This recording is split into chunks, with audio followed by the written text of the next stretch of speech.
starting with growth in your job. The most accessible way to do this is by growing in your job. And you can get this type of job growth whether you're in a very small company or in a big company. If you are in a big company, you want to make sure you have the room for advancement, the room to grow. So maybe you start off as an associate, then you become a manager, then a director, then a vice president, and then maybe a corporate executive. So if you are going up the ranks and you keep working hard at your job, then you are going to create more value at your job because now you have a lot more insider information in how to run the company, you know how to build the brand, and you create a lot more value at your position. And when you create more value, you are naturally going to increase your income, and that's how you can hit that six-figure salary, because now you're providing more value at your company because they don't want to lose you, because you have built that tenure and you have built that reputation and you know how the company works, so the company doesn't want to lose you. And once you do that, they will be willing to pay you a whole lot more. If you're working at a smaller company, you might not see that clear corporate ladder, but what you will have is the opportunity to grow with a company. You see this all the time with startups. If you're working at a startup that's growing, chances are you're going to see your salary grow, or you're going to get revenue share or bonuses that grow with the company. And very quickly, as the company is growing, you can see your income increase. And if you're part of a growing company, then you have a lot of kind of value in that company because you have helped build that company. And if you help build a company, you are going to see your income grow with the company as long as the company is growing with you. The third alternative to getting this type of salary and job growth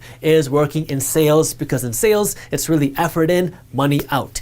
If you can master the sales process and you have a good product and you practice your craft, you can get to that six-figure salary as a salesperson. I know quite a few seven-figure salespeople because they know how to sell, they know what they're doing, and they have built a lot of trust with their clients. And so now they can make a great income because they know how to sell and they have built that growth through their efforts. The value that they provide is that they have put in all the time and the effort and the money learning how to sell the right way, and they have perfected their craft. This isn't something that happens overnight, but it is possible for somebody who wants it. Second, you can invest in your profession to increase your salary. So let me give you kind of a more personal example because I'm an attorney.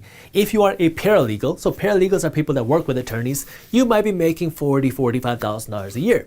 But if you invest in your education and you go become an attorney and you invest that time into learning, well, now as an attorney, you can make $140,000 a year just because you invested in your profession. You invested in your education with money and time. And if you do that, now you can increase your salary. The reason this happens, again, is not how hard you worked, but because of how much value that you can provide. Both paralegals and attorneys both work hard, but not as many people are going to invest that time or that money going through law school, getting their law degree. That way they can actually work as an attorney versus becoming a paralegal. You don't have to run through all those hoops. The reason this is becoming a little bit more important now is because back in the day, having a college degree was a big deal because not a lot of people had college degrees.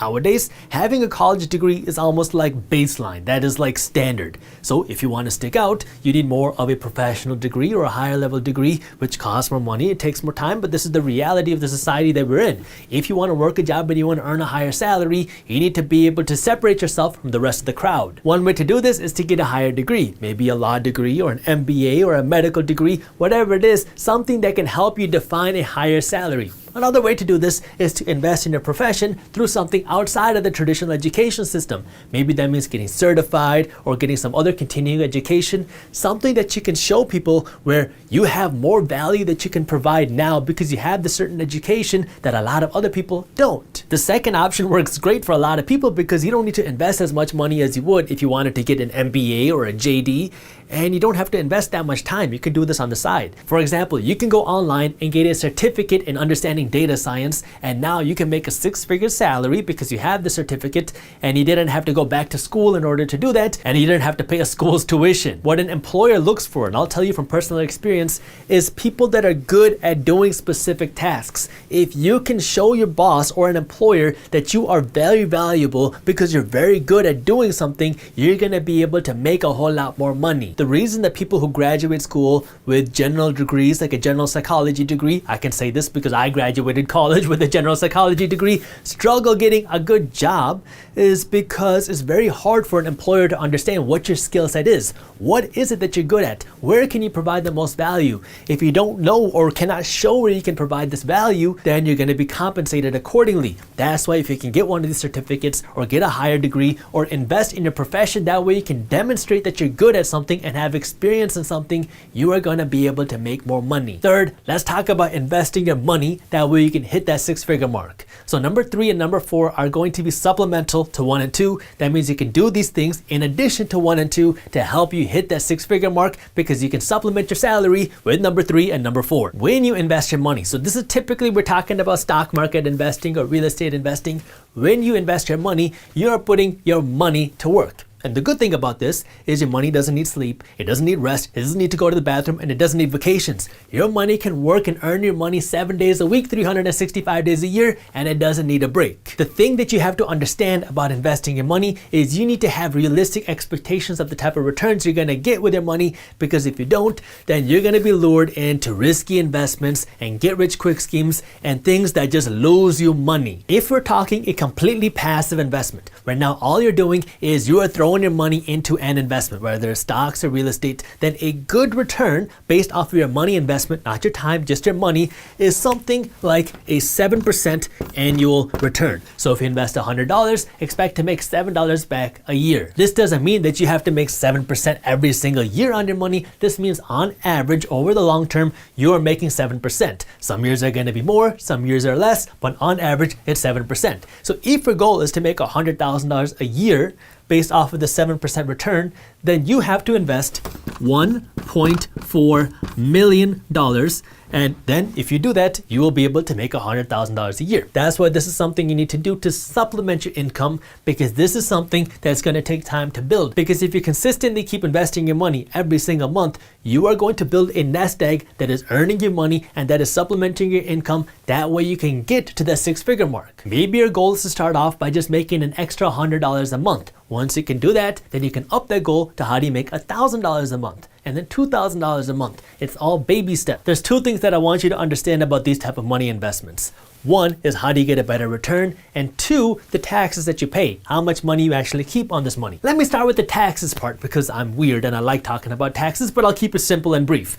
When you invest your money, the government gives you a tax break, because they say, okay, this money that you earn from your job, you already paid taxes on this money. So now when you invest this money that you earn, you should be able to get a tax break when this money makes you money. The only caveat here is you have to hold your investment for longer than a year, but if you make money from your investments and you hold your investments for longer than a year, then you get to pay much lower tax rates. That's why rich people and wealthy people put all their emphasis here. They want to know how they can make more money from their investments, because when you make money from your investments, you get to keep more of your money because you don't have to pay as much money in taxes legally. So the good thing about this is something you can do completely passively. You just throw your money into your investments and you get to pay less money in taxes, which means you get to keep more of your money that you make because you've already paid taxes on the money that you earn from your job. So now when you're making money from your investments, you get lower tax rates because the government wants to incentivize you to invest your money and build your wealth. Second, if you want to get a better return on your money investments, well, then what you can do is invest more of your time. So now what you can do is look out for other business investments or look out for other real estate investments where you have to invest more time. Maybe you find a beat up property that needs more work. Now you have to invest your time and your money, and so you can get a better return on your money. Or you can find a business that needs help. If you have some expertise that you can help this business with, now you can get a much better return on your money because now you're investing your money, you get some ownership in the business, and then you can help this business turn around, make more money, and as they do that, you will get a better return on your money. Okay, the 7% number is a completely passive investment. You're throwing your money in the stock market or real estate and you are just trying to get a passive return. If you want to be more active with your investments, then you can get a better return, but now this requires your money and your time. If you enjoyed this clip and you want to continue your financial education journey, I have another video that I think you'll love. All you got to do is click that button right over there. And for those of you who want to stay up to date on the top finance and business news, you can join Market Briefs, my free financial newsletter, by clicking that button below. Thank you for watching, and I'll see you in the next one.